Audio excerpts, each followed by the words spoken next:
Hey there, if you are a creative, an entrepreneur, a business owner, or you're just looking to spark your creativity, in this video, I'm going to share 5 books that every creative should read.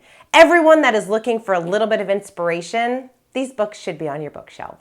Books change our lives. If I were to ask you, what are the 5 books that have made an impact in your life, you would start thinking about all the things that you've read. We don't always remember what a book tells us, like some of the content in the book, but we always remember how a book makes us feel. And some of the books I'm going to be talking about today had that same impact on me. Some of the content I remember like line by line, but others, it was just kind of like the feeling of the book really inspired me to embrace my creativity in different ways throughout different parts of my career.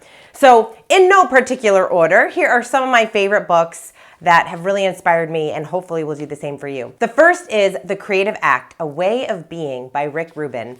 This book is so good. I just fell in love with not only the content, but his writing style. He feels very whimsical and magical in his writing. And I love how he added different quotes in the book. And it's almost one of these books that you can pick up and turn to any page and read. And you're going to get that boost of inspiration. You're going to be excited about the day. You're going to be excited to explore your creativity in a certain way. He also reminds us that we are all creative. Like every single one of us, it's everything that we do. It's everything that we create and put out into the world. Things that didn't exist yesterday that we were able to create today, whether or not other people see it. And so I really loved this book and encourage anyone who is interested to spark their creativity to pick up a copy. Number 2, and I've talked about this book before, but I have to mention it again because it is one of my favorites. It's Big Magic by Elizabeth Gilbert. The funny thing about this book is it's a bestseller, and a lot of people know Elizabeth Gilbert from her wildly successful book, Eat, Pray, Love. And she wrote this, and I was really hesitant to read it, and I don't know why. I thought maybe it was just, it's just going to be another one of those books telling us to explore our passions or whatever. It is so much more than that. I love this book. I love her writing style as well. One of the things that I remembered from the book that I often will share with people is she has this idea, this concept of ideas and how ideas are living, breathing things. So if you have an idea, and sometimes I refer to them as if you have a dream, it's not going anywhere. Like it's yours for a reason. And with ideas, the way that Elizabeth Gilbert talks about ideas is that because they're living and breathing, if you don't do something about it, if you don't take action on your idea, if you have an idea for a book or a podcast or whatever it is that you want to create in your world, if you don't do something with that idea is going to float away and go to someone else. And the reason I love how she described that is, it's true, right? How many of you have watched Shark Tank? Maybe you've watched Shark Tank and you thought, oh my gosh, I had that idea 5 years ago. Well, you didn't do anything about it. And the entrepreneur that's sitting there with Mark Cuban and Lori Greiner and all of those incredible sharks, they did something about it because that idea wanted to breathe life into the world. And so it found someone to do that. Like Rick's book, it's very whimsical in nature, and her writing style is very easy to read. Beautiful book. Number 3, The Creative Habit by Twyla Tharp. She is a choreographer and a dancer, and she talks about habits. And one of the things that I really appreciate about her is that she talked about her habit of waking up in the morning, getting in the taxi, and going to the studio. It was just this creative habit that she started in her life. And so throughout this book, she kind of shares ways that we can all be a little bit more creative in our everyday life. And what does that look like? And what does that feel like? And how to flow in your creativity. Now, obviously, she had a very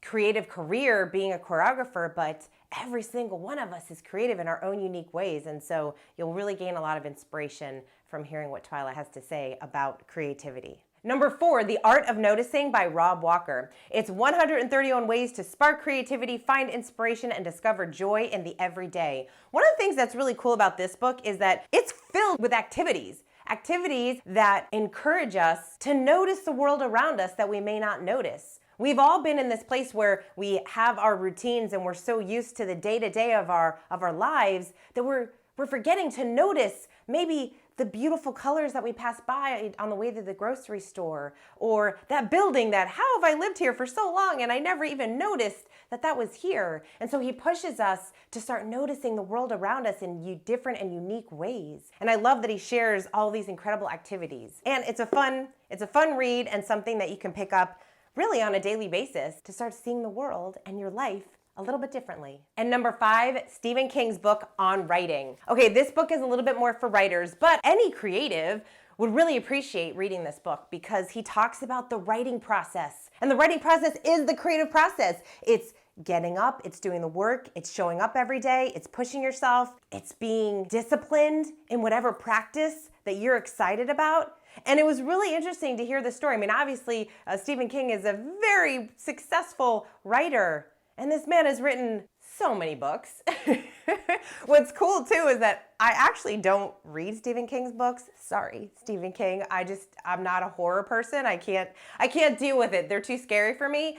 But obviously he's a really incredible writer. But it was so interesting to hear about his journey into writing and what that meant for him, how he really created his best work, what did he have to go through and what he has to do in order to sit down and do the work. Because anyone that's creating anything, we've all had those moments of, oh, I don't feel like it, or oh, maybe I don't feel inspired. And there's one particular part in the book that I love so much, and he talks about muses. And the way that he describes muses is so cool. He talks about muses as a basement kind of guy, right? Like when I think about muses, I think this like beautiful image of a woman dancing and she's just kind of sprinkling inspiration dust all over to help us get inspired. Obviously that does not happen, but the way that Stephen King talks about muses is he's a basement kind of guy. You have to go down to his level, get down to the basement, and he's just sitting there smoking his cigars and looking at his bowling trophies. But you have to do the work. And when the muse sees you doing the work, that's when they push you. That's when you start to gain that inspiration, because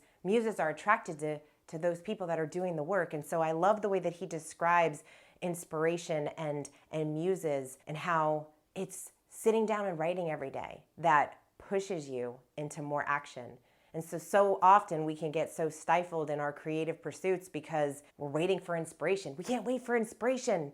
We have to go, we have to start. We have to do the thing we say we want to do. Okay, I said I was going to share 5 books, but you're going to get a bonus book because I wrote a book called Do What You Love. It's a guide to living your creative life without leaving your job. And I really had so much fun writing this book. It was also a lot harder than I thought it was going to be, but some of the books that I just talked about really pushed me and inspired me in my own writing habit, in my own creative habit. And so I wrote this book. In the book, I share the 7 myths stopping people from exploring their passions and dreams. And I share a lot of activities to help push you forward, to move you into action so that you start doing more of what you love every day, finding joy and inspiration in your everyday living, because I believe that we all have a creative pursuit inside of us. And for some people, it's singing, dancing, art, photography. And it can be so easy to get caught up in the day-to-day life that we forget about those creative pursuits. We forget about those activities that bring so much joy to our life. And by incorporating them back into your life, incredible things start to happen. And so I encourage you to check out some of these books because you are creative. And you are the artist of your life. You get to create something unique and different every single day. You get to notice what makes your life special, what makes the world special, and how you are contributing every day to the world and your life, to growing, to learning, to discovering, to becoming more confident, to building a life that you're really excited about. I hope that you are encouraged to pick up at least one of these books, to read them, to gain some inspiration in your life. I'm so grateful for you. Thank you so much for watching this video. If you found value in it, if you liked it, please like it. And also comment below. Let me know which book you are going to check out. And if there are other books that you really love that inspire you, add those in the comments below. I'm always looking for a good book recommendation, as I know lots of other people are as well, so we can all support each other in that way. I also invite you to subscribe to my channel for more content to help you create a career and life you love.